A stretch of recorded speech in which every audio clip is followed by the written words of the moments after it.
કાકરાપારમાં પીએમના બંદોબસ્તમાંથી સુરત પરત ફરી રહેલા પોલીસ કોન્સ્ટેબલનું અકસ્માતમાં મોત નીપજ્યું હતું। બાઇક લઈને આવી રહેલા કોન્સ્ટેબલને અજાણ્યા વાહને ટક્કર મારતા ગંભીર રીતે ઇજાગ્રસ્ત થયો હતો, જેથી સારવાર અર્થે સિવિલ હોસ્પિટલ ખસેડવામાં આવ્યો હતો, જ્યાં ટૂંકી સારવાર દરમિયાન તેનું મોત નીપજ્યું હતું, જેથી સિવિલ હોસ્પિટલમાં ગાર્ડ ઓફ ઓનર આપી મૃતદેહ રવાના કરવામાં આવ્યો હતો। મૃતકના પરિવારમાં એકનો એક દીકરો હતો। મળતી માહિતી પ્રમાણે મૂળ વ્યારાનો અને સુરતના નાનપુરા ખાતે રહેતો 30 વર્ષીય સેતુલ કુમાર જયંતિલાલ ચૌધરી પરિવાર સાથે રહેતો હતો। પરિવારમાં માતા, પિતા અને એક બહેન છે।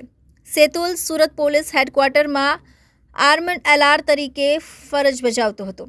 2019માં તેની પસંદગી થઈ હતી અને 4 વર્ષથી ફરજ પર હતો।